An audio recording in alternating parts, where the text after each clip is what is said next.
grazie della numerosissima presenza. Saluto chi ci segue dal canale 511 di Sky, chi da Radio Club 103, da Radio Radicale, dai siti di Cortina Incontra, del TG1 della RAI e del TGcom, sempre in diretta. Siamo alla fine del 32esimo giorno dei 37 di Cortina Incontra, 83esimo evento particolarmente atteso, 2 sindaci a confronto, mal comune, nel senso che oggi devo dire più che mai i comuni sono in difficoltà, ma lo vedremo parlando con loro. Intanto chiamo Fred per le vignette.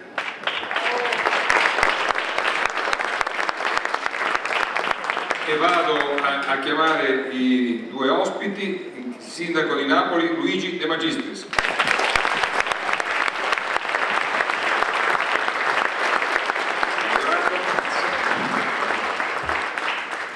E quello che non doveva venire invece è venuto, il sindaco di Roma Gianni Alemanno.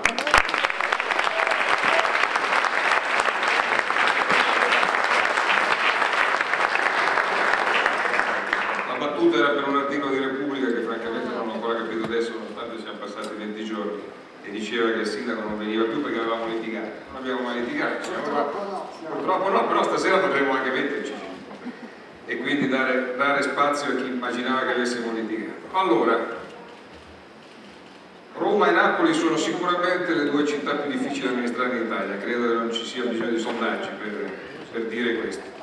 Alemanno è sindaco, abbiamo contato, oggi sono 1212 giorni, lui invece 84 se non abbiamo sbagliato. Quindi uno è, come dire, in là con il suo percorso, l'altro appena iniziato. Tutte e 2 si trovano ad avere a che fare con un problema grave, oltre che per i problemi gravi e complessi delle città che devono amministrare, cioè che già si sono trovati con dei bilanci particolarmente complicati, in più adesso mancano i quattrini, perché se la manovra dovesse andare in porto, un taglio fondamentale compreso in questa manovra è quello del trasferimento agli enti locali. Io personalmente, come sapete, l'ho detto 1000 volte, sono per una ipersemplificazione della struttura degli enti locali, sono della vecchia idea della Fondazione Agnelli che bisogna ridurre il numero delle regioni, abolire le province, semplificare il numero dei comuni, ma un conto è fare questo e un altro conto è dire che da domani mattina si taglia di un X% il trasferimento a tutti quelli che devono esistere e quelli che non dovrebbero esistere, e poi si fa fatica magari a individuare qualche provincia in più da tagliare. Allora, comincio con questo argomento, poi andremo nello specifico anche delle situazioni delle rispettive città. Comincio con Alemanno, essendo quello più, diciamo, più in carica da tanti giorni, credo un accumulo di informazioni e di sensazioni. Che succede se questa manovra dovesse essere così? Oggi la notizia è che un centinaio di sindaci del Tunese hanno consegnato al prefetto le chiavi e hanno detto arrivederci, noi ce ne andiamo, non siamo in grado di amministrare più i nostri comuni. Che succede? Innanzitutto bisogna avere presente un fatto, che questa manovra è un po' la pioggia che viene sul bagnato, perché già la precedente manovra aveva previsto un taglio di 150 milioni quest'anno, che è già stato fatto, e di 100 milioni, anzi di 1,5 miliardi, io ragionavo per Roma, di 1,5 miliardi per i comuni quest'anno è già stato fatto, e di 1 miliardo l'anno prossimo. La nuova manovra aggiunge un taglio, dovrebbe essere attorno a 1 miliardo e 700 milioni, quindi l'anno prossimo sui comuni italiani ci sarà un taglio di 2 miliardi e 700 milioni, che per Roma significa un taglio di 270 milioni, circa il 10% per Roma. Ora, tutto questo è una cosa che va oltre i limiti di sostenibilità ed è oltre ogni discorso di taglio della politica, di taglio delle burocrazie, anche al netto di qualsiasi ulteriore taglio che si possa fare, si deve fare dal punto di vista della politica, e bisogna sicuramente dare l'esempio. Questi tagli significano incidere su quelli che sono i servizi sociali e i servizi pubblici essenziali, e tra l'altro sono tagli che si andranno a accumulare con quelli che sono stati in qualche modo previsti per le regioni, dove per esempio le regioni trasferiscono ogni anno i soldi del trasporto pubblico locale ai comuni. I tagli delle regioni rischiano di ridurre questo trasferimento sul trasporto pubblico locale, quindi sulle metropolitane, il bus eccetera, e quindi è un fatto molto pesante. In più c'è il problema del patto di stabilità. Il patto di stabilità blocca qualcosa come 40 miliardi di possibili investimenti nei comuni che rimangono bloccati perché il patto di stabilità lega le mani anche ai comuni che hanno soldi da spendere da investire. Ora, in un momento di crisi economica, di blocco, di imprese che vogliono lavorare, di lavoro che manca, di crescita che manca, fare tutto questo a quelli che in qualche modo danno la vita quotidiana, la manutenzione dei lavori, delle metropolitane, tutte queste cose che conosciamo, è veramente una cosa insostenibile. Questo io l'ho detto con molta chiarezza e molta durezza a Tremonti. Ho detto che non si può fare una manovra, diciamo così, inventandola a freddo, no? Calandola dal bunker di via 20 settembre, la si cava sul territorio, la si cava sulle categorie e in questa maniera.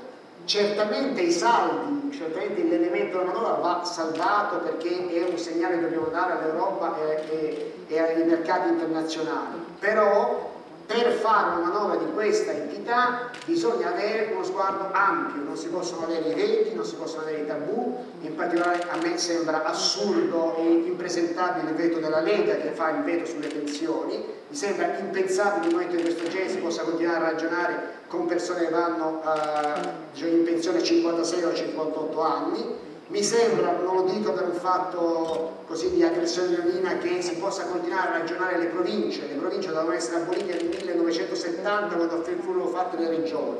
Ancora oggi si continua a vivere di enti che sono in qualche modo sovrastrutturali rispetto a quella che è la realtà delle regioni e quella che è la realtà dei comuni. Quindi c'è tutto un insieme di fatti che debbono essere verificati perché noi dobbiamo correggere profondamente questa riforma, ma non solo per i comuni, complessivamente per l'impatto che ha sul Paese, perché questa è una riforma insostenibile, è una manovra insostenibile e contenuamente probabilmente sarà anche insufficiente. Sul resto vediamo.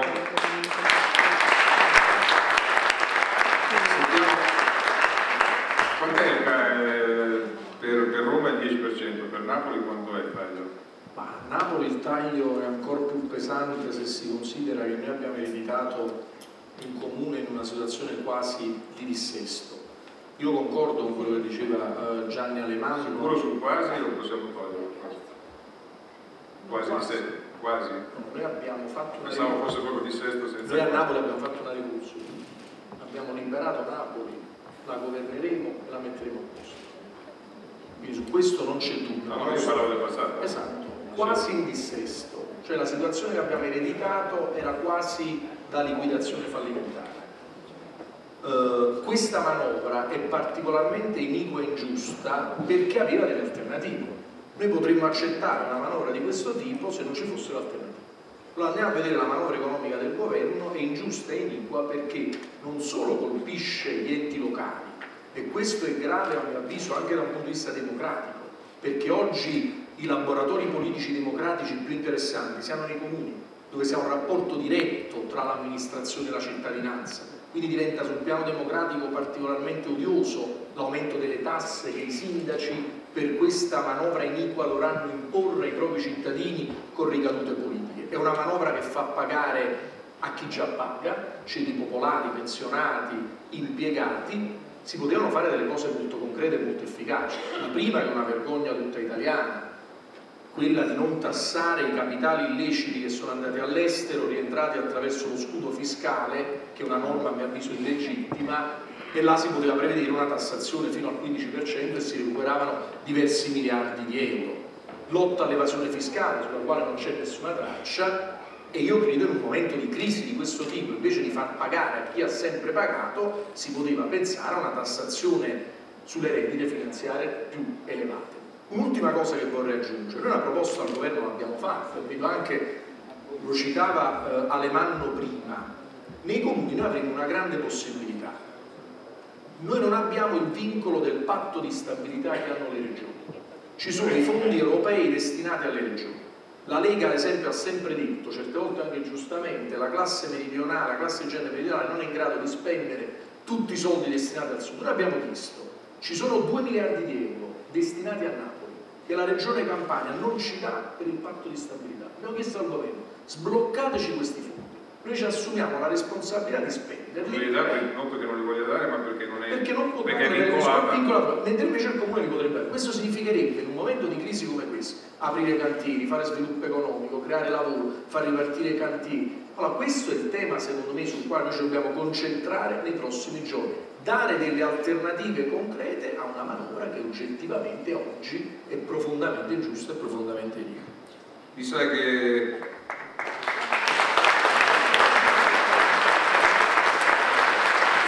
avevamo pensato a questo dibattito immaginando che ci sarebbero stati, diciamo, motivi di divergenza, di scontro tra di voi, ma mi sa che invece Berlusconi ha fatto il miracolo e abbiamo appena cominciato. No, però insomma su questo punto non è mica un punto da poco, non è un punto da poco. Berlusconi ha fatto il miracolo e l'ha messo tutti insieme, che dici? Dico che... Vuoi telefonare a Berlusconi e diglielo che... No, gliel'ho già detto personalmente, l'ho detto anche a Tremonti, anche in maniera un po' aspra. Ci sono due aspetti, ovviamente, non ha preso bene, ma tutto questo si supera. Cioè ci sono due aspetti diversi. Allora, il governo ha avuto il coraggio di farla questa manovra, che è una manovra pesante, e già averla fatta non è cosa da poco, per cui dobbiamo, diciamo così, rendere atto di un fatto di questo genere. E dobbiamo anche essere consapevoli che la manovra si può migliorare, ma si può anche peggiorare, perché se io sento tutte quelle che sono le richieste da parte e dall'altra, le proposte che mancano, io ho letto le proposte del Partito Democratico, cioè io l'ho trovata in un vuoto sconcertante, non c'è nessuna controproposta, c'è soltanto qualche accenno molto vago a una patrimoniale immobiliare, ma per il resto sono un libro dei sogni che non si può realizzare. Quindi attenzione, perché nella critica della manovra bisogna essere seri, cioè se io dico bisogna levare 1 miliardo di tagli, devo avere la responsabilità di dire dove trovo quel miliardo, perché sennò non faccio la persona seria. Questo vale per i sindacati, vale per le imprese, vale per gli enti locali, perché questo è il momento della responsabilità. Questa crisi è una crisi pesante e brutta, ma lo dicevamo anche prima, è il momento, ha un pregio, cioè ha un pregio che azzera le chiacchiere. Cioè noi siamo tutti chiamati, rappresentanti politici, sociali, degli enti locali, a fare le persone serie, perché se non si fa le persone serie in questo momento veramente si mette in ginocchio il Paese. Quindi da questo punto di vista è importante che nella critica alla manovra, se no è facilissimo, ognuno può criticare secondo il proprio angolo visuale, nella critica alla manovra si facciano proposte costruttive e si dica dove bisogna andare a colpire, dove bisogna andare a muoversi, perché altrimenti si fa il solito gioco del cerino che si passa da una mano all'altra e non è una cosa più accettabile. Allora, sentiamo se De Magistris per esempio è d'accordo sull'idea della semplificazione degli enti locali, cioè questa idea di ipotizzare un numero di regioni tipo i Länder tedeschi, cioè di maggiori dimensioni, quindi un numero ridotto rispetto alle attuali 20, abolire le province o comunque mantenerle solo laddove ci siano esigenze territoriali particolari, molto più per grandezza di territorio che per numero di abitanti, magari in situazioni di territorio particolare, lo dico perché non perché siamo a Belluno, ma perché in montagna c'è una logica diversa ovviamente rispetto ad altre parti del territorio. L'accorpamento dei comuni più piccoli che si può fare, poi si può scegliere il criterio, ma si può fare. Allora, questa idea di semplificare una macchina del decentramento molto articolata. Allora, rispondo subito, le province andrebbero immediatamente eliminate. Il resto ci sono secondo me sì, ci sono delle proposte di legge in Parlamento, mi sembra che le convergenze stanno aumentando, si potrebbe fare subito un provvedimento legislativo di questo tipo. Per quanto riguarda i comuni, abbiamo già le aree metropolitane, ad esempio, che dovevano essere consolidate nel corso degli anni e sono rimaste in parte lettera morta. Su questo si può lavorare, ne parlavamo prima con Alemanno, Napoli e Roma ormai stanno a 40 minuti di treno, possiamo discutere anche su tanti progetti interessanti di questo tipo, altre cose si possono fare. Noi in questi primi 2 mesi, per esempio, abbiamo avviato un percorso molto interessante, che è quello dell'accorpamento e dell'eliminazione di un sacco di società partecipate. Si parla di decine e decine e decine di milioni di euro. Sul tema della mobilità a Napoli ci sono 3 società partecipate, abbiamo trovato, con consigli di amministrazione in cui all'interno c'era una lottizzazione partitocratica, uno a quello, uno a quello, uno a quello, uno a quello. Noi abbiamo preso le 3 società in mobilità, ne abbiamo fatto una sola, un CDA di 3 persone con nessuna lottizzazione. Se noi già riusciamo nei grandi comuni ad accorpare ed eliminare partecipate inutili, si parla di decine di milioni di euro che vengono risparmiati. Quindi sia da un punto di vista degli enti locali, come si diceva prima, ma anche all'interno delle amministrazioni comunali, la semplificazione, non solo quella burocratica e quella amministrativa per favorire lo sviluppo economico, il commercio e le imprese, ma anche per evitare quei lussi veramente degli apparati, che non sono solo quelli che si leggono sui giornali, sgradevoli, che però incidono poco sulle casse. Questi incidono tantissimo. Pensi che a Napoli noi abbiamo la più grande azienda del Mezzogiorno. I dipendenti tra comune e società partecipata sono 21.600. Quindi innanzitutto 21.600 persone. Noi a Napoli non abbiamo soldi, però abbiamo un grande patrimonio umano ed economico, che sono 21.000 persone, che a mio avviso devono rendere al meglio, perché come si diceva prima, in momenti di crisi come questi bisogna rimboccarsi le maniche e con quello che hai devi ottenere il massimo. Lei come ha trovato? 21.600 persone, quanto costano? Se lo ricorda cosa può essere il costo di queste 21.600 persone? Parliamo di centinaia di milioni.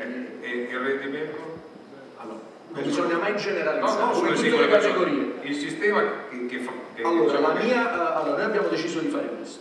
Siamo arrivati, c'erano 110 dirigenti a contratto esterno, cioè consulenti esterni. Io ho detto non è possibile, stanno 21.000 dipendenti, non è possibile che ci sono 100 consulenti esterni. Quindi la prima cosa che bisogna fare, 21.000 persone, bisogna prendere il meglio che c'è all'interno della pubblica amministrazione. Le persone che non lavorano devono lavorare e la cosa più difficile ma anche più importante, in pochissimi giorni capire immediatamente come funziona una macchina organizzativa che si disloca a Napoli in 170 posti diversi di edifici. C'è il comune centrale a Palazzo San Giacomo e poi ci sono 176 edifici dove ci sono 21.000 dipendenti. Quindi ovviamente, come ognuno può immaginare, c'è di tutto. Ci sono persone che lavorano oltre lo stipendio e fanno straordinari non pagati e ci sono quelli che dovrebbero curare magari il campo sportivo, arrivate alle 11 del mattino, aprono il tavolino e si mettono a giocare. Insomma, la General Electric, che è la più grande holding del mondo, giocano a biglie in confronto a... 21.000 persone. Quanti dipendenti c'è il Comune di Roma? 62.000.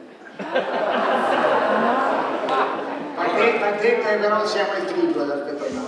Però il triplo esatto. Il triplo esatto come numero di abitanti, il triplo esatto come numero di dipendenti, quindi diciamo sembrerebbe tutto regolare se si prendesse come... Immaginiamoci che risorse importanti se uno riesce a... Non so se vi rendete conto, la reazione, il brusio del pubblico significa che nessuno aveva idea di questi numeri, cioè tutti immaginano che sia una roba grande, ma quando gli si dice il numero... E sono scesi, Prima erano 66.000, in questi 3 anni sono scesi 4.000, voglio dire, non è che abbiamo dormito sopra, però queste sono le cifre complessive. Certo devi mettere dentro tutto, CEA, cose, tutte le varie realtà, polizia municipale eccetera, però c'è un enorme, i municipi, c'è un'enorme realtà su cui bisogna misurarsi e dove io spesso mi confronto con i sindacati, questo lo dico anche proprio in relazione a quello che diceva anche De Magistris, io mi confronto con i sindacati, no? E gli dico, scusate, bisogna aumentare la produttività, bisogna superare certe tutele, certi meccanismi di autogaranzia, anche perché voi stessi sindacati, quando poi passate a parlare dei cittadini, chiedete giustamente la città più pulita, la città più ordinata, altre cose. Allora vogliamo creare delle regole di produttività più forti per fare in modo che queste 60.000 persone lavorino realmente fino in fondo per la città e soprattutto che i meritevoli che ci sono, e sono tanti, non sono equiparati a quelli che invece non fanno tutto. Questa è la grande sfida. Ora, devo dire che ogni giorno è una battaglia da questo punto di vista e ogni giorno in tutte le varie realtà abbiamo avuto le sfide. Io lo dico molto francamente, io ho avuto un'assemblea con la mia polizia municipale in cui a noi era dopo la questione della fontana di Trevi, no? Quando ci fu quel video delle Iene, noi abbiamo ovviamente sospeso quei vigili che non avevano dato spieghiamo per chi non erano romano. C'era stata le Iene avevano ripreso la scena di quelli che andavano a raccogliere le monetine abusivamente, e c'erano due vigili, peraltro non tanto col famoso. Lui giustamente da napoletano ricorda il film. Esatto, non vedevano la fontana. E questi due vigili, peraltro mandati, insomma, erano le prime armi, quindi non erano stati neanche mandati un po' allo sbaraglio, che non reagivano, insomma, che dormivano un po' in piedi. Allora noi li abbiamo sospesi dal servizio per fare questa cosa. Io sono andato, si è convocata un'assemblea di sindacati, sono andato a confrontarli, c'è stato uno scontro proprio violento, poi c'è stato alcuni che hanno persino lanciato le monetine, perché semplicemente gli ho detto: cari amici, cari dipendenti della polizia municipale, ci sono molti di voi che si fanno un mazzo tanto, ma ci sono pure quelli che non fanno niente, e il vostro interesse è isolarli, colpirli e andarli a fare. Molti di questi mi hanno contestato questa elementare verità. Ecco, da questo punto di vista bisogna fare un grande sforzo, perché noi cambieremo realmente enti locali e Stato quando nel pubblico impiego ci saranno le stesse regole sindacali e gli stessi principi di produttività che c'è nel privato. Sono lavoratori che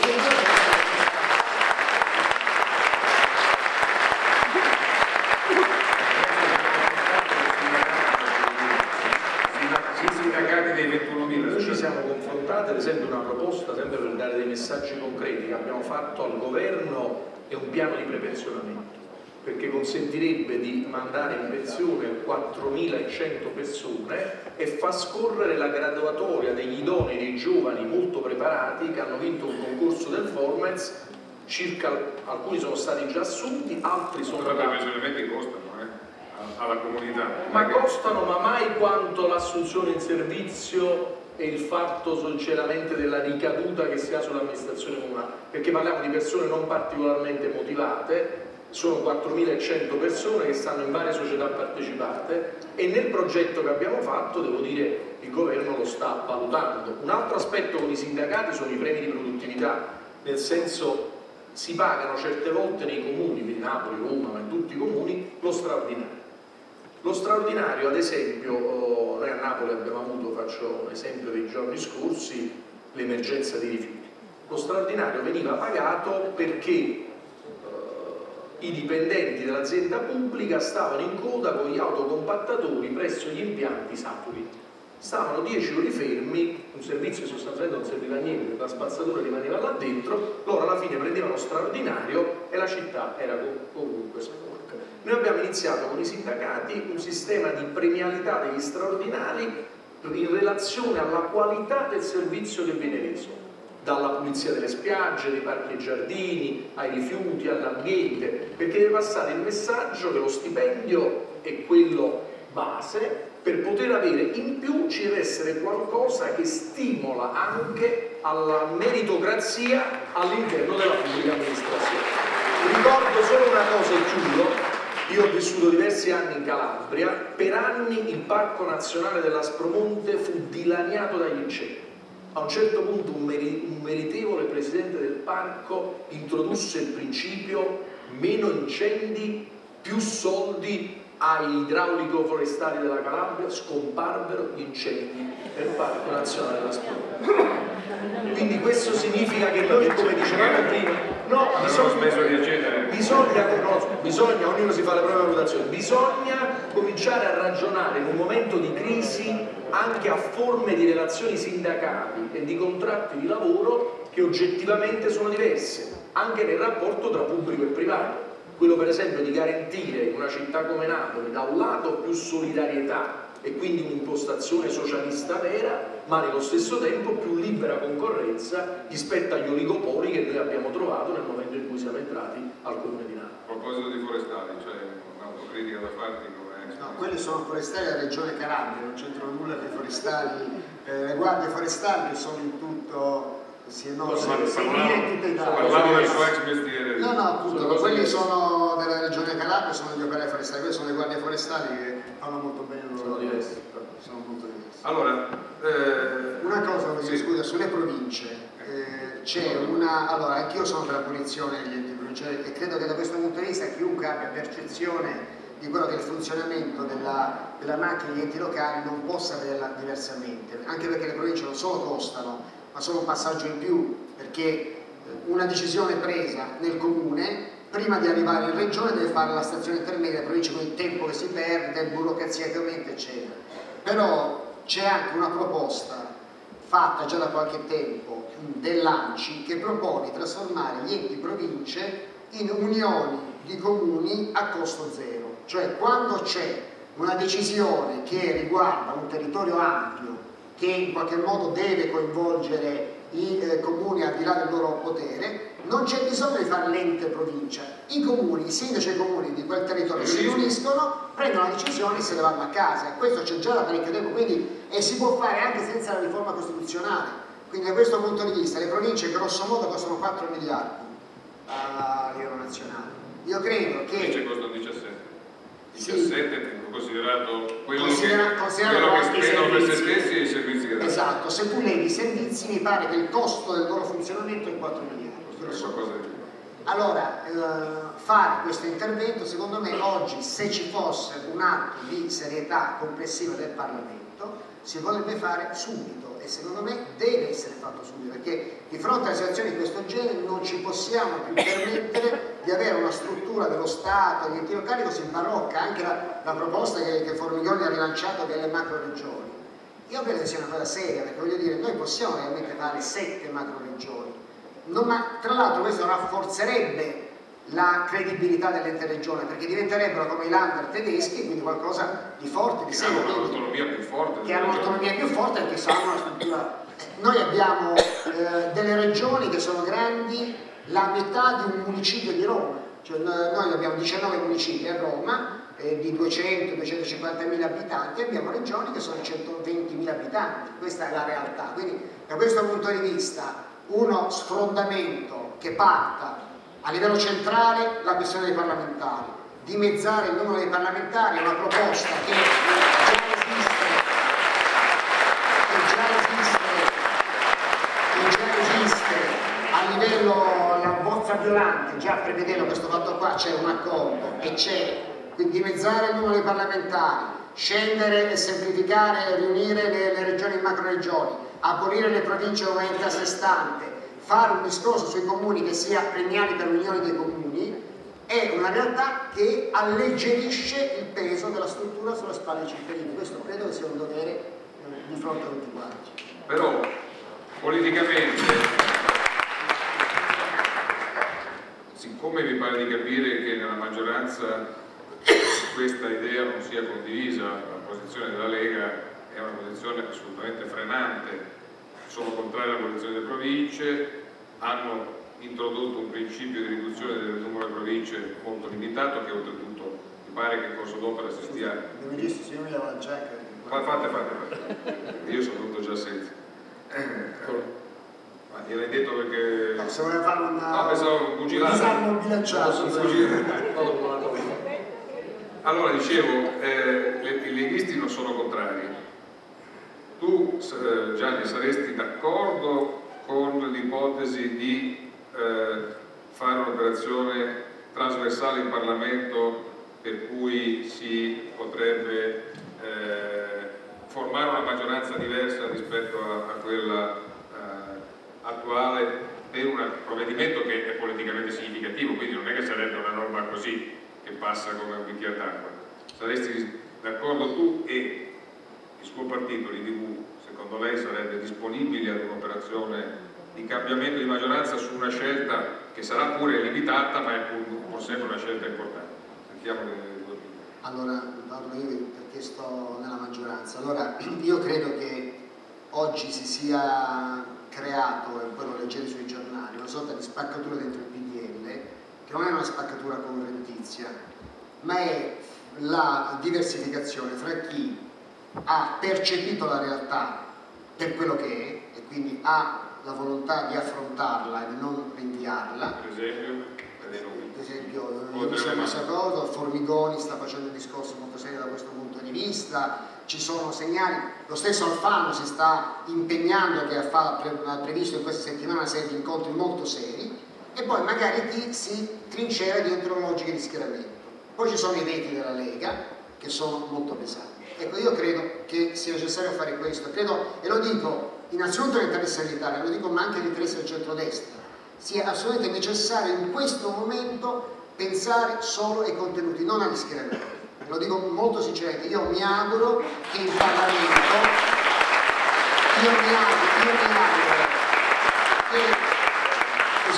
mi auguro che in Parlamento ci siano veramente, già da questa manovra, la maggioranza trasversale delle persone di buona volontà che vogliono cambiare il Paese e che si rendono conto della gravità della crisi che abbiamo di fronte, al di là degli schieramenti. Quindi a me non me ne frega nulla se per fare una riforma giusta, questa riforma giusta la devo votare anche con l'opposizione. Va fatto, questo è un atto di responsabilità che non può più essere rinviato.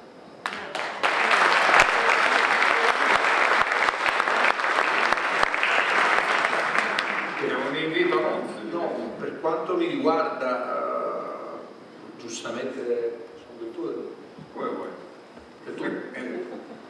come dicevi tu mi hai catalogato come Italia dei valori, ma se guardiamo la mia elezione così, se guardiamo la mia elezione a Napoli, io avevo di fronte gli apparati, diciamo, del PDL e del PD, alla fine mi hanno votato moltissimi del PDL e del PD. Quindi io credo che ormai in Italia... il terzo polo tuo? No, nel senso che credo che ormai in Italia le persone vogliono una risposta ai problemi concreti. E quando parliamo di ambiente, quando parliamo di sanità, quando parliamo di tasse dello Stato, quando parliamo di tagli ai costi della politica, io non credo che sia un problema di colore politico.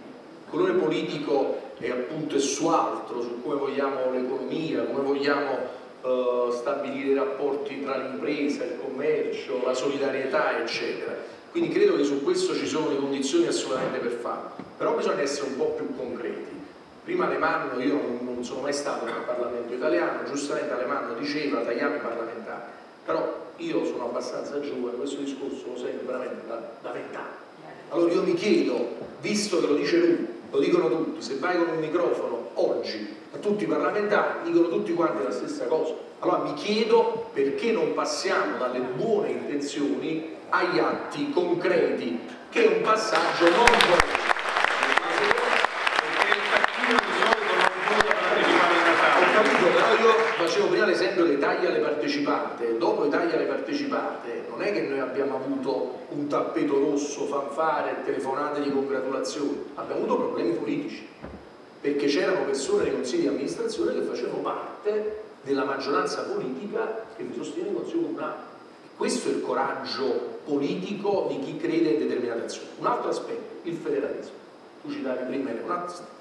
Io credo che in Italia dobbiamo cominciare a parlare di federalismo serio, che è quello di Altiero Spinelli del manifesto di Ventotene, del federalismo che si parla in Europa. Purtroppo la Lega, che è l'azionista di maggioranza di questo governo, ha fatto passare in questi anni un federalismo politicamente odioso, che è il federalismo demaniale e il federalismo non solidale, che sta portando al discorso che facevamo prima, che è paradossale. La Lega, che ha sempre sostenuto le autonomie locali, oggi appoggia fortemente una manovra economica che va a tagliare proprio l'autonomia locale.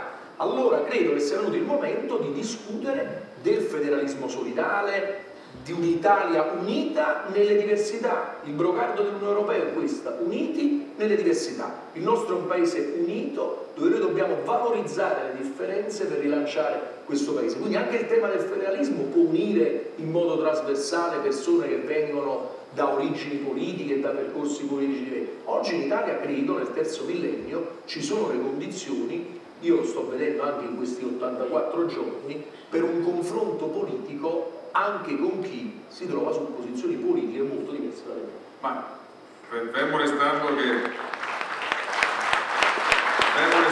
Parlamento non ci sei, per come conosci i tuoi polli, in particolare il polo molisano, che fa Di Pietro? Va dietro questa ipotesi annunciata, ipotizzata da Alemanno? Quello di votare con la maggioranza alcune cose? Io non so se sia, non sono esperto di polli, sono esperto di altre cose, però so sicuramente di pollastre, non lo so.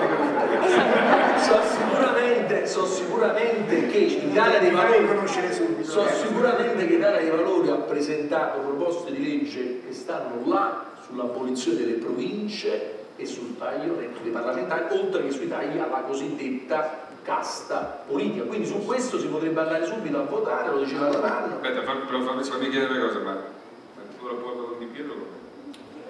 Ma da ridere, perché è una cosa che mi porta avanti da 2 anni, e siccome alla fine quando uno ti dice, cioè tu non hai limite, però ogni giorno ti dicono ma tu devi litigare, ma tu devi litigare, a un certo punto quasi a un certo punto devi litigare per forza. Però a parte quello, no, il rapporto è buono, però devo dire, io lavoro 16 ore al giorno, non so le mani, come sindaco di Napoli, non ho veramente il tempo per litigare con Di Pietro. Esatto. Ci sarebbero i motivi, ma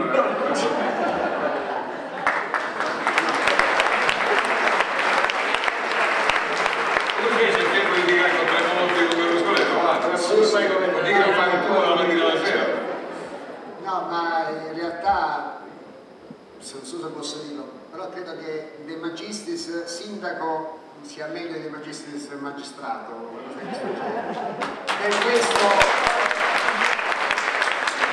probabilmente deriva dal fatto che quando uno fa il sindaco viene buttato dentro proprio la quotidianità dei problemi e cambia molto pelle. Cioè io penso a quando facevo il pallino solo del più parlamentare, mi sono dimesso il giorno dopo che sono stato eletto e quindi non sono parlamentare. Però devo dire, se riguardo indietro effettivamente uno vede la politica in maniera piuttosto diversa. Allora però torno sulla sfida da tanto tempo si parla e non si fa. Allora dobbiamo essere consapevoli che la precedente legislatura aveva fatto la bozza Violante. La bozza Violante su riforme istituzionali prevedeva la riduzione a 400 parlamentari e la scomparsa del Senato diventava di fatto una rappresentanza del regione. E quindi c'era la convergenza. Cioè io come all'epoca parlamentare avevo appoggiato quella bozza che poi la fine legislatura ha impedito di farla approvare. Credo che non ci voglia niente e io da questo punto di vista sollecito, nei cassetti sta là, basta tirarla fuori, rimetterla sul tavolo e si realizza, ormai credo che nessuno si possa tirare indietro, anche al di là di tutte queste cose. Io ho anche detto a alcuni parlamentari, miei amici, alla riapertura delle Camere fate una petizione in cui rinunciate voi a tutti i benefit dei parlamentari. Ma che ve ne frega del ristorante, cioè ma che ve ne frega allora del ristorante dove si paga con 3 euro, si fa il pranzo, voglio dire, e costa 5 milioni di euro. Allora il taglio dei comuni, no? Se è stato uscito sul giornale, il taglio dei piccoli comuni vale 6 milioni di euro. I ristoranti di Camera e Senato costano 5 milioni e mezzo. Allora, voglio dire, rinunciate a tutto questo e non è più un problema, lo fa Fini, lo fa Schifani, lo fa questo, diventa un atto di liberazione dei parlamentari da questo tipo di atteggiamento, da questo tipo di situazione che poi è una specie di consuetudine, per cui si è tramandata nel tempo e poi è rimasta queste cose un po' medievali, no? Quando magari il parlamentare andava là senza uno stipendio, magari era uno che veniva dalla campagna, altre cose eccetera eccetera. Allora azzerare tutte queste storie, ridiamo forza e credibilità al Parlamento, perché di forza e credibilità il Parlamento deve avere bisogno perché rappresenta tutti quanti noi. Un'altra cosa, rimettiamo le preferenze, le liste bloccate non possono esistere.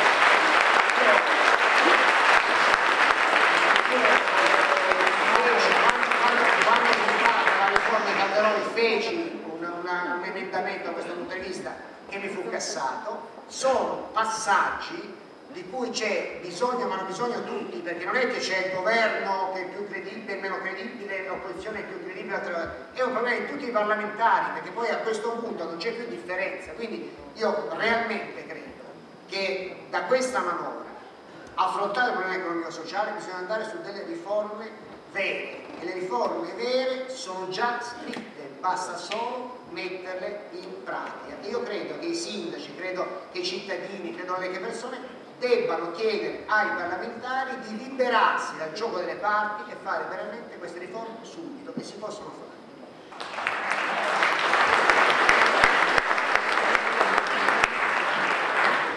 Allora, adesso piano piano ci allarghiamo, arriviamo anche alla legge elettorale, secondo me troviamo una convergenza anche su quello, perché sul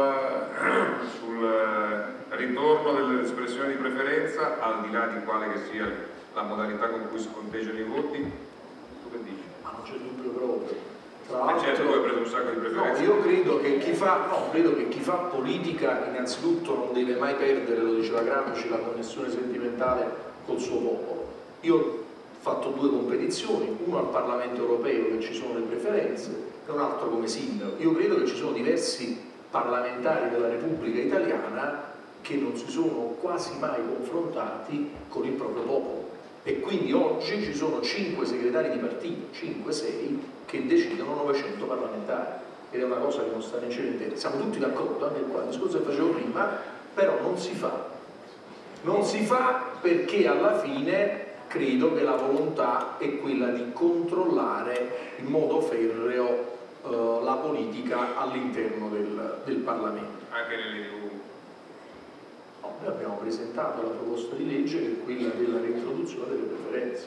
Poi è ovvio che nel momento in cui c'è questa legge decide una persona sola, ma è così. Nel PDL decide Berlusconi, in Italia dei Valori decide Di Pietro, nel Partito Democratico decide Bersani. Se questa è la legge, l'ho detto prima, sono 5 persone che sostanzialmente decidono 900 parlamentari, perché è una cosa antidemocratica. Siccome la preferenza non può essere disgiunta anche dalla modalità con cui conteggiare i voti, si può immaginare di superare, e in che senso, la cosiddetta legge Porcellum?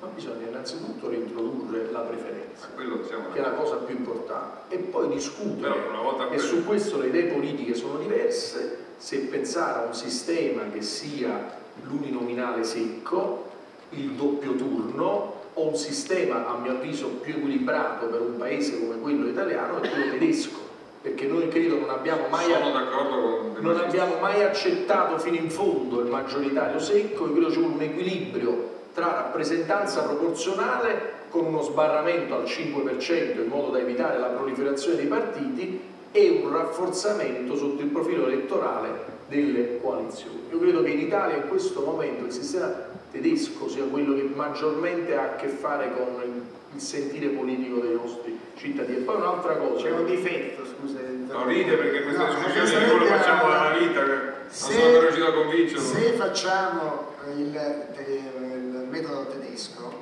cosa succede? Succede che ogni partito si prende i suoi voti e poi il giorno dopo decide di schierarsi. Il Parlamento non è proprio un luogo schifoso. No, non è un luogo schifoso, però io penso che l'elettore voglia sapere, per esempio... Guarda che in Germania non è mai successo che si faccia questa cosa.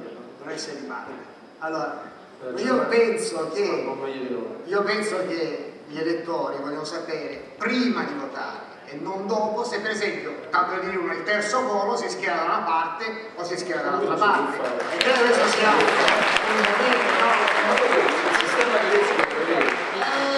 perché il problema, no, un attimo, è che il sistema tedesco ha il vincolo del patto elettorale, che è una cosa serissima, molto tedesca, eccetera. In Italia, quando c'era il proporzionale, i partiti raccoglievano i voti e poi facevano i governi come diavolo gli pareva. Non dobbiamo tornare a questa cosa. Ma non dobbiamo tornare a questa cosa. Cioè, io credo che gli elettori quando votano devono sapere scegliere il proprio parlamentare, il proprio partito e la maggioranza che governa, il premier che governa, perché se non c'è questa chiarezza poi diventa molto peggio e torniamo ai governi che duravano 6 mesi, 8 mesi o un anno e mezzo come succedeva. Non si torna indietro, si va avanti. Volevo aggiungere un'altra cosa che mi preme sottolineare, l'esperienza napoletana. Io credo che in Italia oggi ci sia una voglia di politica che vada un po' al di là dei partiti. E questa è la vera scommessa politica dei prossimi mesi. Molte volte accomunano il risultato mio con quello di Giuliano Pisapia, risultato straordinario ovviamente, però sono diversi. Giuliano Pisapia ha vinto a Milano in una classica contrapposizione tra centrosinistra e centrodestra.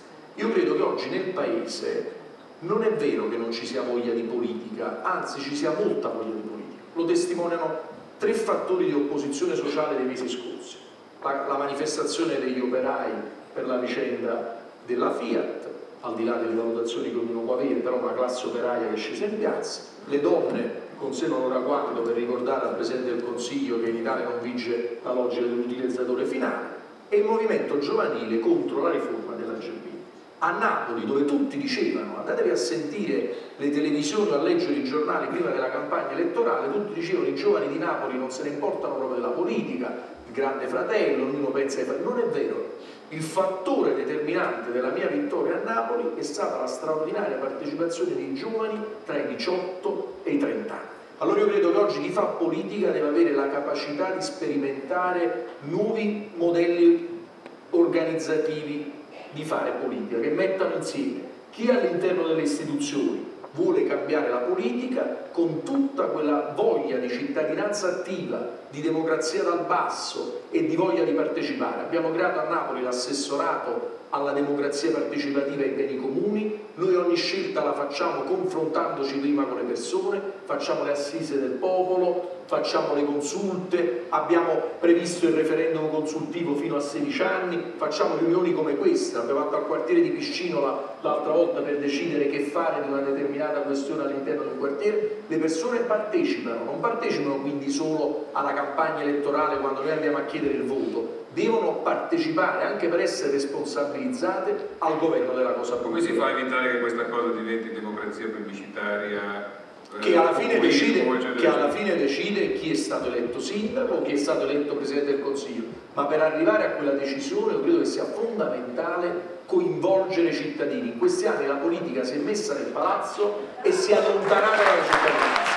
Noi dobbiamo ricostruire il feeling tra la politica e anche qui, e chiudo, è vero che c'è la casta, però raccontiamo anche al Paese che il sindaco di Napoli, per esempio, che lavora 16 ore al giorno, non so il sindaco tu, guadagna 4.200 euro, e che i miei assessori, molti dei quali hanno lasciato le loro professioni, seppur per 5 anni, prendono 2.800 euro. Tu quanto guadagni? Quindi noi dobbiamo anche raccontare che ci sono persone che in politica vanno con le mani pulite e con l'idea di fare qualcosa per la propria comunità. C'è anche questo, se no facciamo anche politica sempre e basta.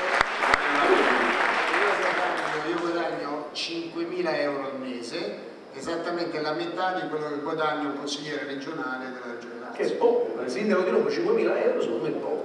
Meno della metà di quello che guadagnavi da parlamentare. Meno della metà di quello che guadagnava da parlamentare, lavorando 16, 18. Se consideriamo le responsabilità 16, le altre 2 le lavora per litigare con Tremonti e con Berlusconi. Fa parte lui invece non dedica niente a litigare con Di Pietro. Senti, ma voglio domandarti, ma la condizione in cui hai trovato la Iervolino com'era? Ma io ho avuto la Iervolino, devo dire, una persona gradevole, una signora, una persona molto rispettabile. Quello che ho notato entrando là, che non scrivevano manco le penne. Cioè, ho avuto l'impressione che in quella stanza del comune, a parte le ragnatele, cioè, ho avuto l'impressione che per almeno 3 anni la città non è stata male amministrata, non è stata amministrata. E questo è il tema che diciamo prima. Oggi per fare il sindaco di una città devi avere anche voglia e passione. Lei fu eletta 10 anni fa, poi non so per quale motivo si è ricandidata, lei ha detto che non si voleva ricandidare, ma io non riesco a capire che se uno non si vuole ricandidare perché si deve candidare per forza, non credo che l'ha ordinato il medico, e non ha amministrato la città. Ti racconto cosa ho trovato io quando sono arrivato. Sono solo 12 miliardi e 300 milioni di debiti accumulati nei vari tempi. Poi la cosa impressionante era che anche lì non funzionava nulla. Pensate che quando sono arrivato, dal punto di vista informatico, c'erano 43 sistemi di computer informatiche che non comunicavano tra di loro. Nel 2008 ogni realtà, credo comune di Roma, grande modello Roma, c'era questa situazione, quindi da questo punto di vista una bella gara, devo dire. Senti, ma quando sei arrivato c'era un sacco di spazzatura. Tu in campagna elettorale hai detto a 5 giorni la Detto una cosa diversa, abbiamo trovato 2500 tonnellate. No, erano 6. No, erano 2500 tonnellate. Dal 1° agosto, e vorrei sottolinearlo con grande orgoglio, perché con le casse vuote dal 1° agosto Napoli non ha un sacchetto di rifiuto per strada, e non era affatto scontato. Non ce li siamo mangiati, abbiamo semplicemente... un po' ingrassato rispetto al mio. No, parliamo seriamente, che il tema è serio. Allora, noi abbiamo trovato anche qui una situazione molto grave, a mio avviso derivante da circa 15 anni di gestione del commissariato per l'emergenza ambientale.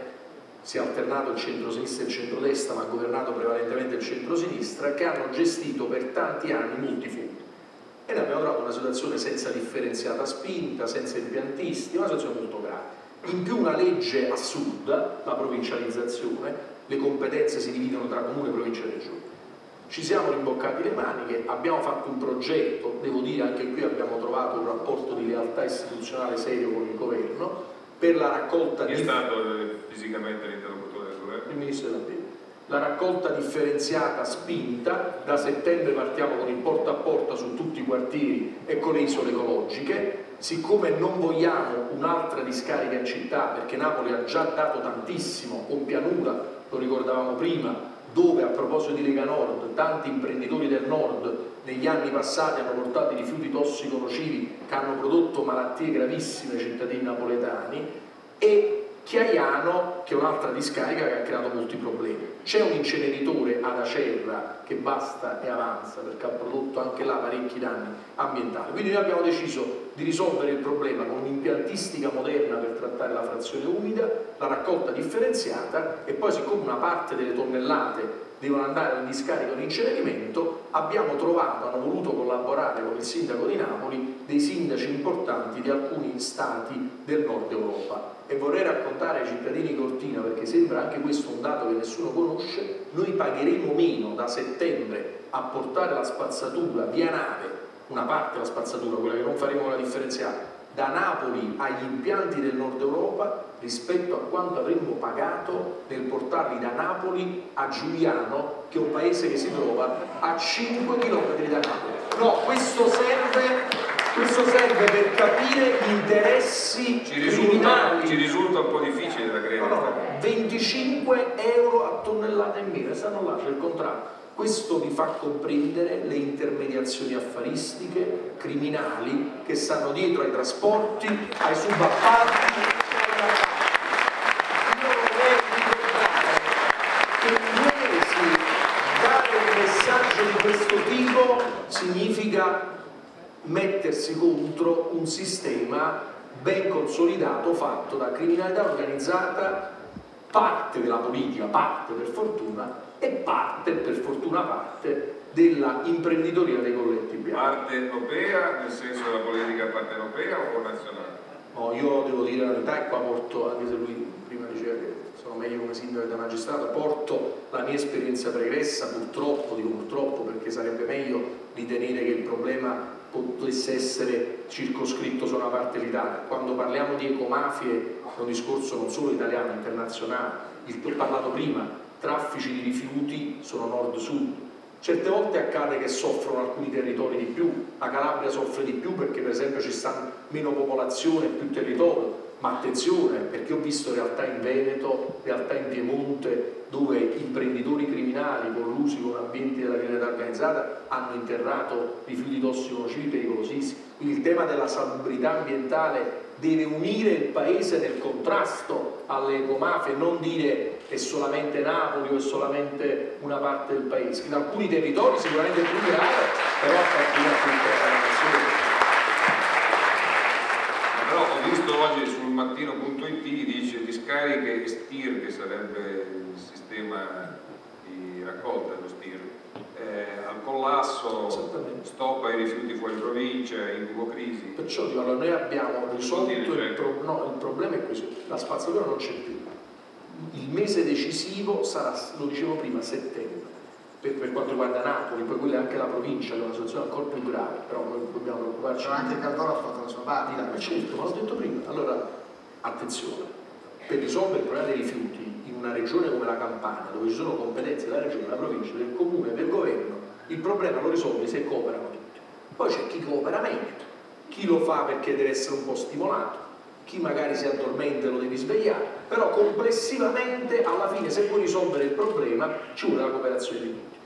Il governo, devo dire, il ministro è stato più reattivo di altri, però devo dire oggi a Napoli, in provincia, ci sono le condizioni per risolvere il problema per tutti, perché non deve essere una guerra tra comuni, tant'è che con le navi, insieme con un protocollo d'intesa fatto col presidente della provincia, che è di centrodestra, noi risolveremo non solo il tema di Napoli, ma quello della provincia è ancora più preoccupante. Quindi gli impianti sono saturi, ed è vero, e quindi il trasporto in nave consente di liberare gli stir, dove in ogni stir, quello di Tufino e di Giuliano, ci sono in ognuno di questi 100.000 tonnellate. Noi porteremo una nave ogni settimana 5.000 tonnellate.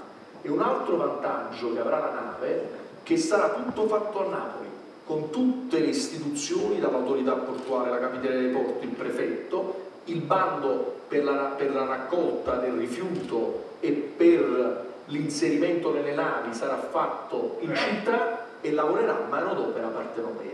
Quindi questa è la riprova che anche attraverso i rifiuti, se rompi la catena criminale, puoi creare lavoro, puoi abbassare i costi e puoi soprattutto mostrare al mondo una città straordinaria come quella di Napoli, che è stata mortificata dalle immagini.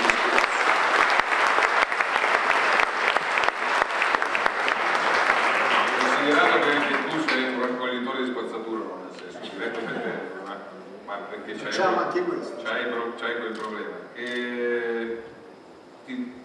Io per questa cosa che dobbiamo metterla sulla nave che costa meno faccio fatica. Noi non la metteremo sulla nave, non c'è bisogno. Roma ha una situazione che è sotto controllo, ma deve essere gestita con grande attenzione, perché anche lì l'emergenza a Napoli venne con la chiusura di pianura. A Roma esiste da 40 anni ormai, 35, la discarica di Malagrotta, che è quella che ha permesso a Roma di salvarsi dall'emergenza rifiuti.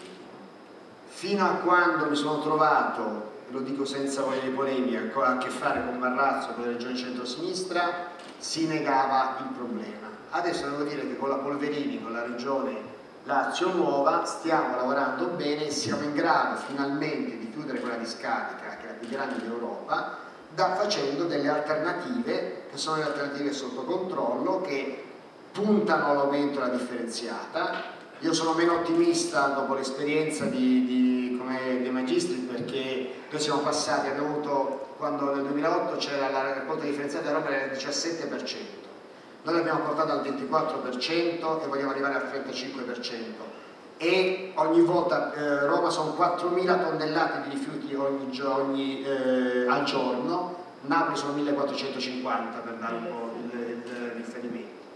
Oltre alla differenziata ci vogliono gli impianti, bisogna avere il coraggio di fare gli impianti e rompere la logica per cui quando vai a fare un impianto c'è subito quello che dice no, qui no, devi farlo di là, quello di là, eccetera, eccetera. Ho detto, facciamo un commissario, l'abbiamo definito, che sceglie il luogo migliore per fare l'alternativa a Malagrotta, a chi tocca non si ingrugna, sarà la scelta migliore dal punto di vista ambientale, faremo l'impianto, non ci sarà più una discarica in cui si getta tal quale che poi manda puzza per tutto un intero quadrante della città, e riusciremo finalmente a chiudere Malagrotta, che sarà un altro evento storico, perché dopo 35 anni si supera questa realtà, tra l'altro in una situazione in cui a Roma non c'è la camorra, non c'è questa intermediazione, però c'è il fatto che tutta quanta la raccolta dei rifiuti, lo smaltimento dei rifiuti è gestito da un solo imprenditore privato, e questa è una cosa che non può più essere, perché il pubblico eserciterà fino in fondo il suo ruolo e lo porterà in realizzazione. Quindi da questo punto di vista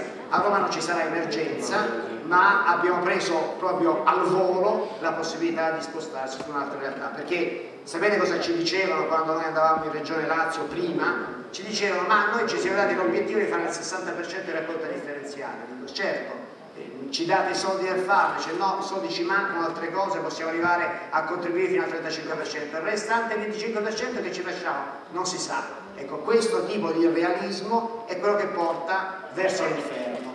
bisogna sempre fare delle scelte che sono massimamente realistiche, quindi Roma non andrà in emergenza. Però, domanda a tutti e due, è possibile che l'alternativa deve essere tra un monopolio privato e un monopolio pubblico? Perché a Napoli è pubblica e a Roma c'è un solo soggetto privato. È possibile uscire da questo schema del doppio monopolio? No, ci deve essere pubblico e privato, ci deve essere un privato che si fa concorrenza con più proposte, con più possibilità, quindi da questo punto di vista bisogna rompere il monopolio privato senza necessariamente portare tutto sul pubblico, anzi mettere tutto sul pubblico sappiamo i problemi che genera, quindi l'obiettivo qual è? È fare in modo che le nostre strutture municipalizzate concorrano insieme a privati selezionati attraverso gara alla gestione dei diversi impianti. Questo è l'obiettivo. Voi siete disponibili a aprire ai privati? Noi teniamo, come dicevo prima, diverse società partecipate, stiamo facendo questo. Per quanto riguarda sui rifiuti io preferisco il pubblico, perché ci vuole un controllo, perché gli imprenditori privati purtroppo in Campania, parlo per la Campania ma non mi meraviglierei che le cose sono identiche anche a Roma. No, ci sono esempi concreti di infiltrazioni molto forti, quindi noi ci teniamo ben cara l'azienda pubblica, anzi la stiamo anche migliorando in termini di qualità. Il presidente è un ragazzo molto bravo che ha gestito la differenziata a Torino, che abbiamo preso per Rafael Rossi, che è molto bravo, c'è il direttore di Lega Ambiente del Consiglio di amministrazione, insomma abbiamo cambiato completamente. Invece sono molto favorevole che i privati entrino in Napoli. Faccio un esempio: a Napoli c'è una struttura molto bella che è le Terme di Agnano, una struttura straordinaria, si fa terme, ci sono reperti archeologici. Io trovo assurdo che la struttura gestionale, albergo, ricezione eccetera, sia in mano pubblica, cioè ci sono diverse partecipate dove secondo me si deve aprire al privato. Su altre, la mobilità e i rifiuti, io personalmente sono per il pubblico, perché credo che la mobilità, quindi la mobilità sostenibile, il trasporto pubblico deve essere efficiente, ma deve essere pubblico. Sulla mobilità c'è una cosa che voglio dire: noi tutte le metropolitane che stiamo progettando e che dobbiamo costruire ormai dobbiamo fare solo con privato, cioè noi adesso abbiamo in costruzione due metropolitane, Progetto Finanza, abbiamo in costruzione due metropolitane che sono a mano pubblica, la metro C e la primo tratto della metro B1, tutto il resto per la carenza di risorse pubbliche sarà fatto il project financing senza una sola lira, un solo euro di risorse pubbliche, di soldi del cittadino, e questo è possibile farlo, quindi il privato anche sul trasporto pubblico locale può essere stimolato a avere un grande ruolo. L'importante è ovviamente che ci siano regole precise, che ci sia il pubblico che presidia, che controlla, quindi da questo punto di vista ecco, non bisogna pensare che per essere diciamo così, a posto, onesti e puliti bisogna farlo soltanto attraverso il pubblico. Una sana concorrenza privata può garantire la trasparenza in maniera anche superiore a quello che fa il pubblico. C'è stato il referendum sull'acqua, come la mettiamo? Che conseguenze ha? Il referendum sull'acqua ha conseguenze negative, io l'ho detto con chiarezza, era posto male perché sembrava che si dovesse discutere sull'acqua pubblica o sull'acqua privata e si dovesse privatizzare l'acqua. L'acqua non può essere privatizzata perché è un bene pubblico, il problema è la gestione. Questo referendum sta bloccando, il risultato del referendum sta bloccando tutti gli investimenti privati nel settore dell'acqua, della distribuzione, con grandi dispersioni dal punto di vista della rete idrica, quindi c'è la necessità di trovare delle soluzioni rispettando ovviamente il quesito referendario che rimette in moto gli investimenti privati nel settore dell'acqua. Noi non possiamo continuare a disperdere, come avviene in tutta Italia, il 40-60% di acqua perché non abbiamo i soldi per investire da questo punto di vista. Quindi purtroppo questo referendum che è stato strumentalizzato dal punto di vista demagogico e che è stato presentato in maniera sbagliata, purtroppo ha messo una situazione che deve essere superata e che oggi è di grande difficoltà. Su questo invece io non sono d'accordo. Noi prima ancora del referendum, io mi ero impegnato in campagna elettorale, l'acqua non solo è pubblica, io dico di più, l'acqua è un bene comune.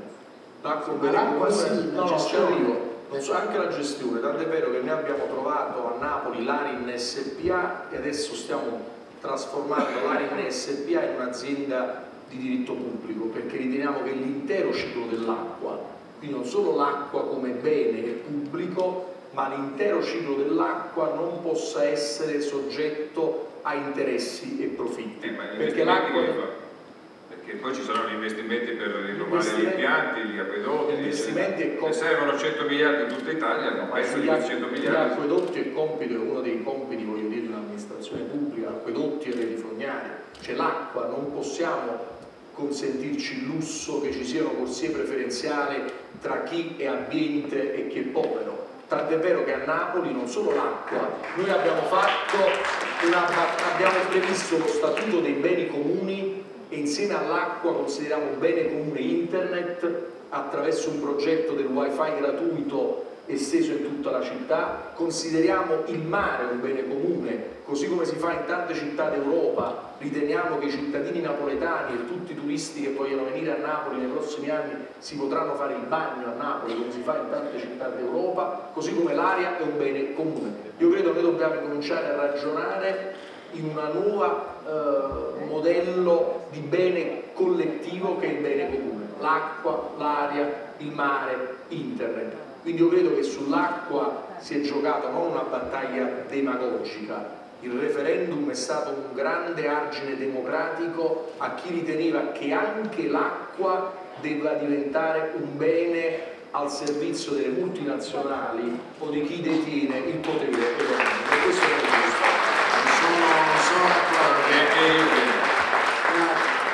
Guardate, io lo dico anche a chi applaude, attenzione, perché i servizi pubblici, per garantire la pubblicità del servizio, quindi il servizio universale, quindi garantito sia a chi ha risorse sia a chi non le ha, esistono i contratti di servizio, sono i contratti di servizio che garantiscono questo. E quindi bisogna fare un contratto di servizio che fa in modo che, per esempio, quando si eroga un trasporto pubblico locale lo si faccia non solo sulla linea che rende, ma anche sulla linea che non rende, perché è una linea che ha pochi utenti e altre cose. Lì c'è l'interesse pubblico. Ma se noi pensiamo che la gestione, fermo restando questi paletti, la gestione dell'acqua, del trasporto, di altri beni comuni, possa essere fatto per forza meglio dal pubblico, ricadiamo in quella logica statalista che è uno dei grandi mali dell'Italia, che non possiamo continuare a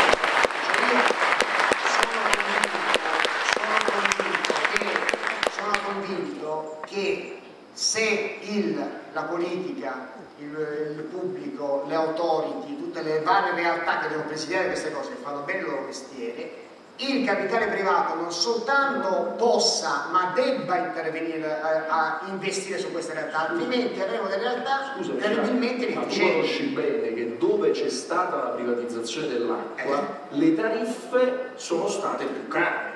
Allora mi devi spiegare com'è sta storia. Dove c'è l'acqua pubblica i cittadini pagano di meno, avendo aumentato automaticamente. Innanzitutto scusa, io conosco le realtà dove c'è stata la privatizzazione dell'acqua. La più grande azienda d'Italia è quella dell'acquedotto pugliese, che è pubblico, e vengono aumentato le tariffe. Ma non mi risulta subito dopo il referendum. L'avrà aumentate, ma non sono mai a livello di quelle dove c'è la società per azioni che hanno privatizzato l'acqua.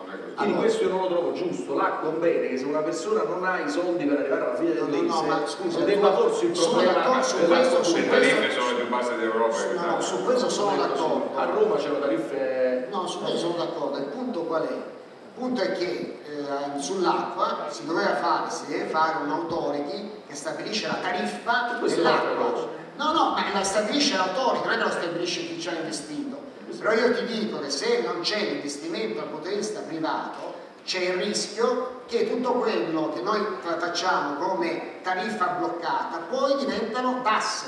Non è che diventa una realtà virtuosa da questo punto di vista, ma dico pure di più. Io non sono, cioè, fermo restando la tutela del diritto universale, quindi chi non è ambiente ugualmente il diritto dell'acqua, da ex ministro dell'agricoltura non sono d'accordo che l'acqua non costi nulla, perché poi l'acqua la sprechiamo. Per cui l'acqua non è un bene illimitato, l'acqua noi dobbiamo fare in modo che venga utilizzata con intelligenza, quindi mi serve anche che esista una tariffa che sia adeguata al valore di quell'acqua, fermo restando le tutele sociali. perché io non voglio continuare a vedere gente che magari per farsi una doccia sta là per un'ora intera sotto la doccia o tiene il rubinetto aperto perché siccome l'acqua non costa nulla e di tutti la puoi consumare. Questo non ce lo possiamo più permettere anche dal punto di vista ambientale, perché l'acqua è un bene sempre più limitato. Quindi una cosa sono le tutele sociali, una cosa è dare tariffe pubbliche che sono garantite dall'autority, altro è dire facciamo l'acqua gratis o facciamo un discorso in cui il privato non può intervenire, perché queste sono logiche stataliste che non ci possiamo più permettere.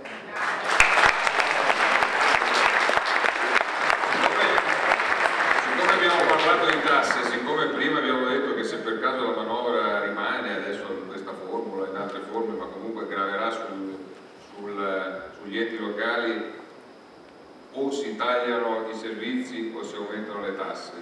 Nel caso foste di fronte a questo bivio, malaugurato ma pur sempre un bivio possibile, anzi probabile, quale delle due strade scegliereste? E nel caso sceglieste quella di aumentare le tasse, che cosa e come? Innanzitutto cercheremo di modificare questa manovra. Ma supponiamo che poi ovviamente ci faremo ulteriormente più di quello che ci siamo fatti la GX su tutti i nostri costi, quindi da questo punto di vista di mezzo lo stipendio posso anche dimezzarlo, insomma, poi me ne mangerete, insomma. E quindi ci andremo all'essenziale da questo punto di vista e poi di fronte a quelle che sono le scelte cercheremo di entrare su un discorso di estrema chiarezza. Per esempio noi abbiamo prima della manovra deciso di aumentare il biglietto dell'autobus, come peraltro ha fatto Pisapia, da €1 a €1,50, perché anche qui noi riteniamo che bisogna fare in modo che i servizi... Avete concordato con Pisapia? No, è stato casuale. No, o meglio, prima l'ho fatto io, la sinistra si è scatenata a Roma, vergogna, maledetta, eccetera, eccetera, poi 2 mesi dopo l'ha fatto Pisapia, silenzio totale, nessuna tecnica. È proprio la stessa, da €1,50, identica cosa. Quindi ci sono anche delle cose che debbono essere giustamente pagate, dopodiché ci dovremo confrontare. Io credo che debba essere, io sono d'accordo sul ragionamento della partecipazione, io credo che ci debba essere proprio una sorta di confronto cittadino, cioè se la situazione sarà dura e sarà drammatica, io credo che bisognerà fare un confronto con la cittadinanza per scegliere dove si vuole pagare di più e dove invece bisogna tagliare. Questo va fatto con una grande trasparenza reciproca rispetto a quelle che sono le diverse necessità. Però guarda, torno a dire, attenzione, perché sennò ci siamo dimenticati il tema originale da cui siamo partiti. Con questa manovra così come è concepita è al di là di scelte politiche, diventa una situazione che diventa realmente insostenibile anche dal punto di vista di qualsiasi scelta o espediente che andiamo a prendere. Quanto costa il biglietto dell'autobus? €1,10, ma noi non abbiamo aumentato, non lo aumenteremo, perché noi abbiamo deciso di fare una politica di tipo diverso. Ad esempio abbiamo addirittura aumentato e aumenteremo nei prossimi mesi le corse della metropolitana e delle funicolari, e intervenendo su alcune linee dove invece ci sta una bassa utenza accorciamo il servizio dando delle alternative con i minibus eccetera. Napoli tra l'altro un'altra cosa che abbiamo fatto e faremo nei prossimi giorni, la pedonalizzeremo sempre di più, quindi sarà una città che utilizzerà soprattutto i servizi pubblici. Poi abbiamo deciso le poche risorse pubbliche le abbiamo destinate, le destiremo alle politiche sociali, perché noi vogliamo una città più solidale, che ci siano meno differenze tra chi ha e chi meno ha, e abbiamo investito molto in cultura, perché riteniamo, a differenza di qualcun altro, che con la cultura si possa anche mangiare, e soprattutto una città come Napoli che ha la cultura, diciamo, nel suo DNA. Ci sarà tra l'altro a Napoli, e spero che qualcuno di voi verrà, nel 2013 un evento molto importante che è il Forum delle Culture, dove andremo a recuperare. Innanzitutto abbiamo tagliato, l'ho detto prima, tutte le esternalizzazioni dei servizi. Io trovo assurdo che in comuni con 60.000 dipendenti o 20.000 dipendenti dei servizi debbano essere esternalizzati.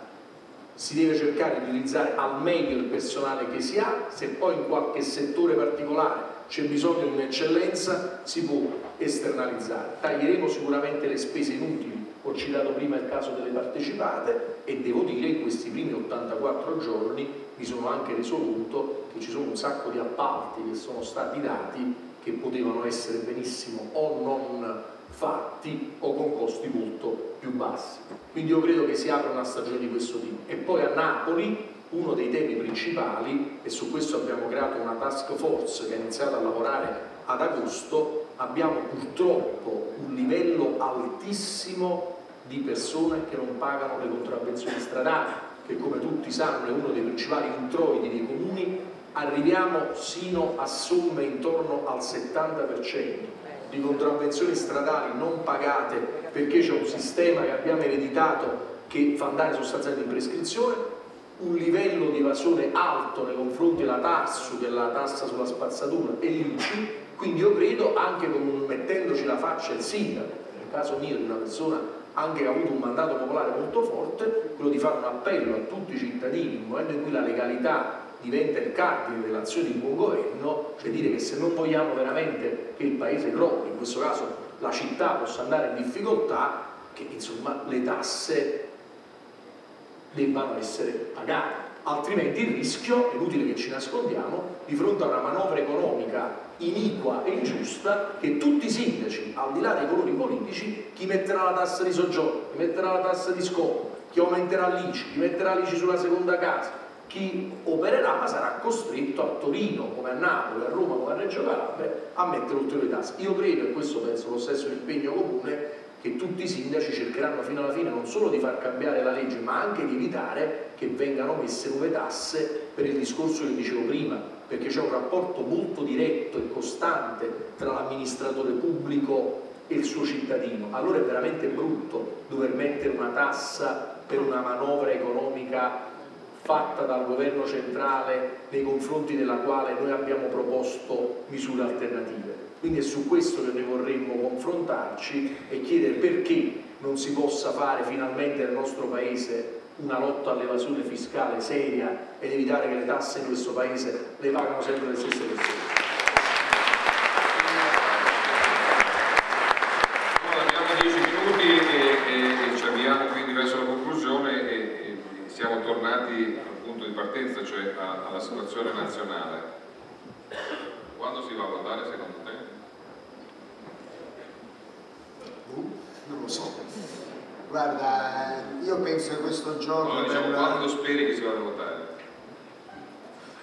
Non è un gioco, guarda, questo è un gioco che non mi interessa, l'ho detto prima, lo ribadisco. Questo è il momento di parlare delle cose concrete da fare. Non è il momento di giocare al topogoverno, non è il momento di giocare a topo-elezioni. Cioè, oggi dobbiamo fare in modo che ci sia, almeno magari fino alla fine dell'anno, non dico manco, almeno fino a questo periodo dobbiamo concentrarci su questa manovra e sulle riforme da mettere in agenda.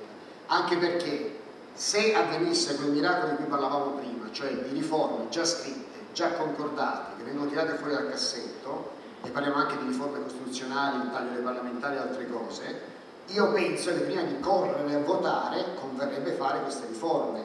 Anche la stessa riforma della legge elettorale, che comunque va fatta, sarebbe opportuna farla prima di andare a votare. Quindi da questo punto di vista attenzione, perché se noi ricadiamo nella logica per cui c'è un governo, allora tutto è colpa, l'ho detto pure Napolitano al meeting di Rimini, tutto è colpa del governo, qualsiasi cosa succede è colpa del governo, allora addosso al governo, prima cade meglio è, prima andiamo a votare meglio è, eccetera, e stop. E non affrontiamo fino in fondo il dibattito sulle cose da fare, il giorno in cui, presto o tardi, gli italiani andranno a votare, torneranno a non capire chi si assume le responsabilità e chi dice esattamente quello che si può e si deve fare, perché è molto ovviamente facile in campagna elettorale promettere questo e quell'altro, è molto facile dare grandi miraggi, poi però ci svegliamo la mattina dopo e ci ritroviamo con situazioni che non si vanno a sbloccare. Quindi da questo punto di vista preferisco che si vada a votare alla fine della legislatura, ma che ci sia stato in questo periodo riforme, ragionamenti, un dibattito vero sui contenuti, non solo per utilizzare questo anno e mezzo, ma per fare in modo che quando si andrà a votare realmente gli italiani sappiano quello che i diversi schieramenti vanno realmente a fare come fatto realistico, senza lo schema di ideologie, troppo comodo fare grandi discorsi che però non hanno connessione con la realtà, e senza fare discorsi che magari sono grandi promesse molto, molto belle, molto elaborate, ma che non hanno una possibilità di riscontro. Dobbiamo fare un dibattito che sfrondi tutto questo. Ormai le chiacchiere stanno a zero.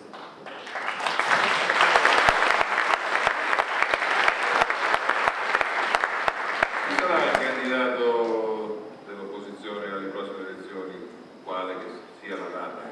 Io credo che si andrà a votare nel 2013, perché ovviamente è evidente che la maggioranza si tiene col pericolo concreto di dover perdere, però a me non preoccupa, non mi interessa la crisi di Berlusconi, a me interessa il fatto che il centro-sinistra non abbia ancora trovato un'alternativa al berlusconismo, una cosa diversa, che è un modello culturale, sociale, economico e politico che dagli inizi degli anni '80... Posso dirti, non ha trovato ancora l'alternativa all'anti-berlusconismo, nel senso che è stato fino adesso l'unico collante che ha tenuto insieme. Ma non lo so, perché poi il centro-sinistra non è che sia particolarmente unito, io vedo un'opposizione sociale molto unita, ma un'opposizione politica non tanto, e questo, essendo io collocato nel centro-sinistra, è un elemento di preoccupazione. Berlusconi politicamente credo sia quasi finito, politicamente, ma il berlusconismo invece, che non riguarda solo il centrodestra, ma a mio avviso è un modello sbagliato che si trova anche all'interno della società e del centro-sinistra, non ha trovato ancora un'alternativa. Io credo che noi come centro-sinistra dobbiamo lavorare non tanto in un'ottica di leader individuale, perché altrimenti scattano le solite contrapposizioni personali, ma più in un'ottica di squadra. Quindi la squadra deve essere, secondo me, all'altezza della sfida, e soprattutto dobbiamo dare maggiore contezza di unità.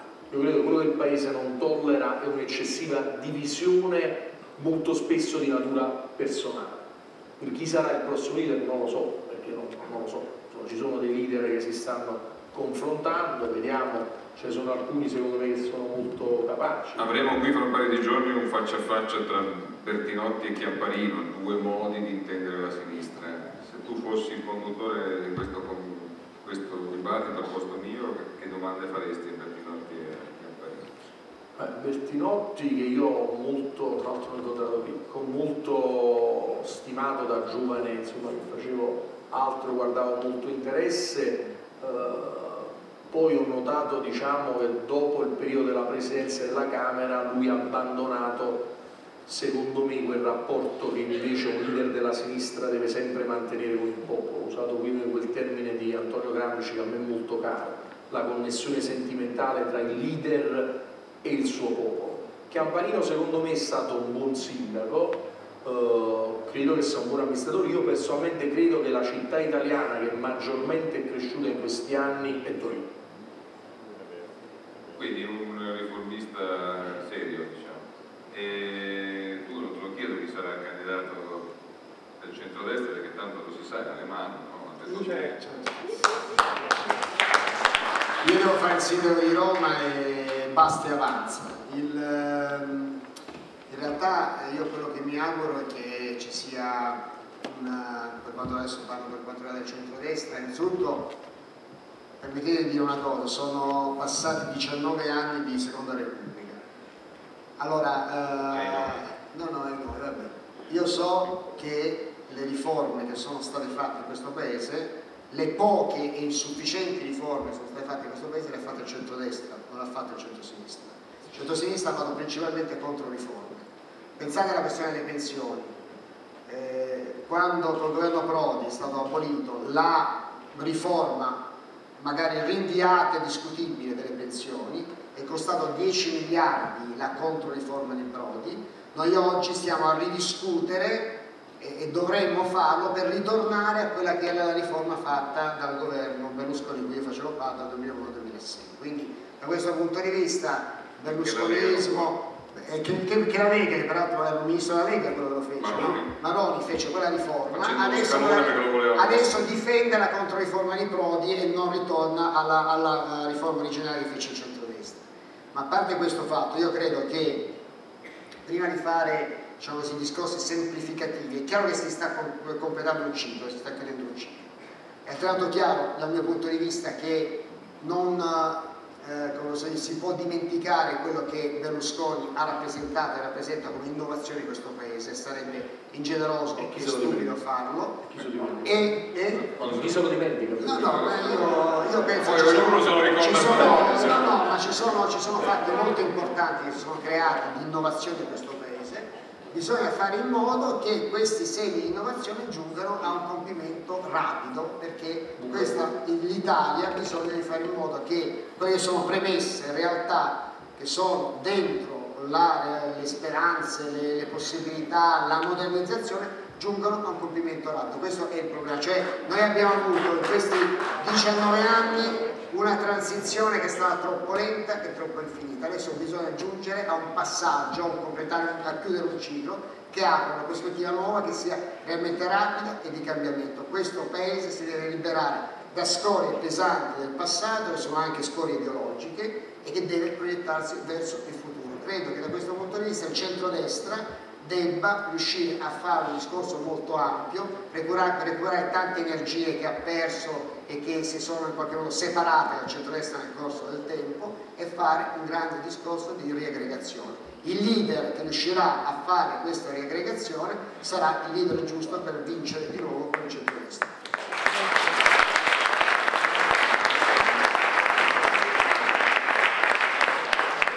Energie perse e riaggregazione, pensavi a Fini o...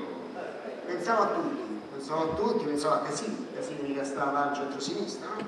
Pensavo a Fini, a Casini, a tutti coloro che in qualche modo si sono allontanati e le fratture che sono state create. Oggi bisogna creare un grande, il compito che c'è Alfano peraltro, come consigliere del PDL, è quello di creare un grande dibattito che riaggrega tutte queste forze, perché se ci sono stati errori, ci sono stati dal punto di vista dell'applicazione, quelli che sono alcuni valori di fondo, di modernizzazione e di cambiamento rappresentati dal centro-destra e poi dal centro-destra, sono tuttora pesantemente validi, e tutte le scorie ideologiche che noi abbiamo accumulato in Italia dal 68 in poi debbono essere eliminate. Questo è il programma del centro-destra a cui ci dobbiamo presentare.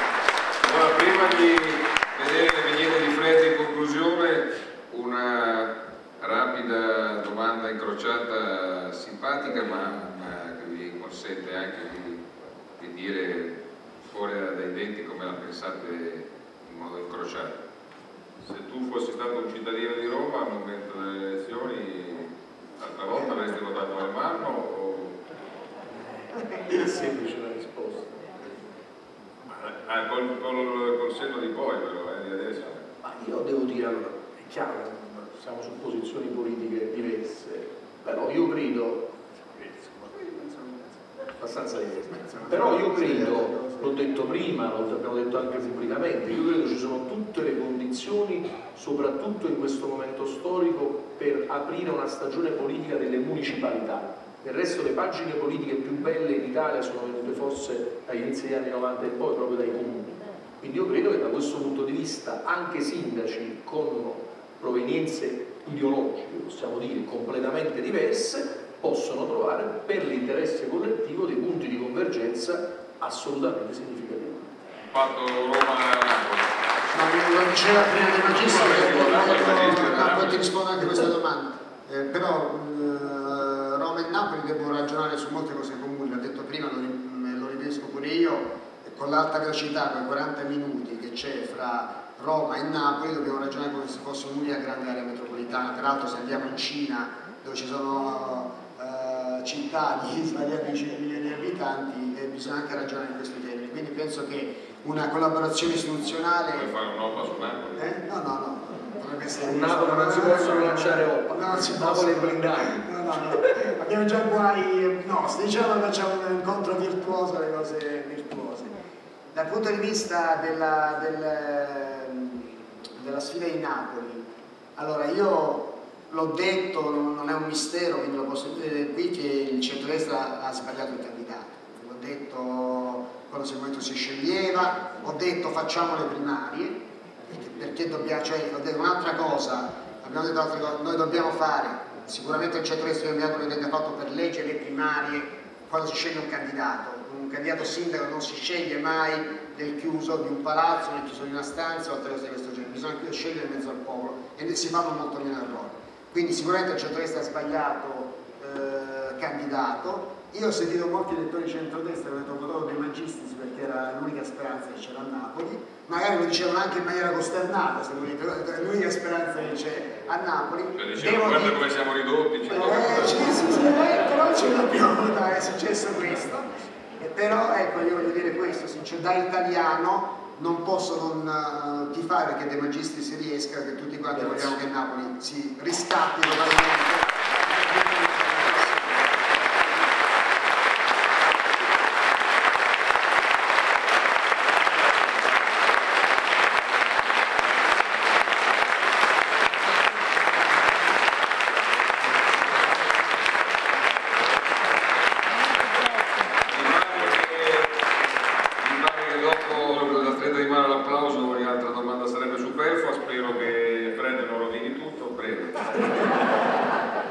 Cominciamo così. Allora, abbiamo iniziato parlando di una serie innanzitutto dei tagli che coinvolgono questi comuni, e ho disegnato questa cosa qui. Il Vangelo dice gli ultimi saranno i primi, il governo dice gli ultimi saranno i primi cittadini, e poi dopo, grazie, e poi dopo non c'è molta differenza tra Roma e Napoli, tutto sommato, vediamo le cose in comune. Per esempio a Roma certe figure storiche sono abusivi, come il centurione. A Napoli certi abusivi sono figure storiche, il famoso Peppe o posteggiatore. Quindi...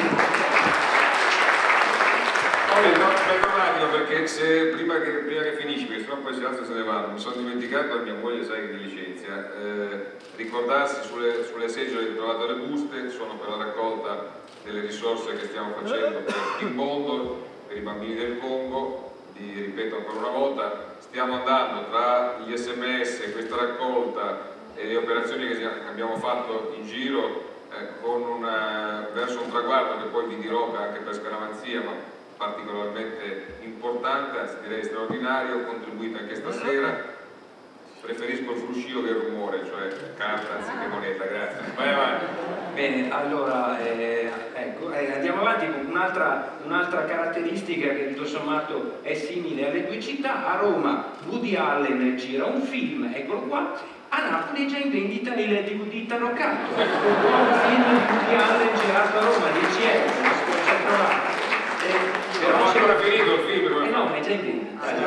Sono Vignetto Polighista. No, però c'è una cosa, allora mi correggo, c'è una cosa che ha solo Napoli. In questi giorni proprio al Museo di Napoli hanno trovato un fantasma.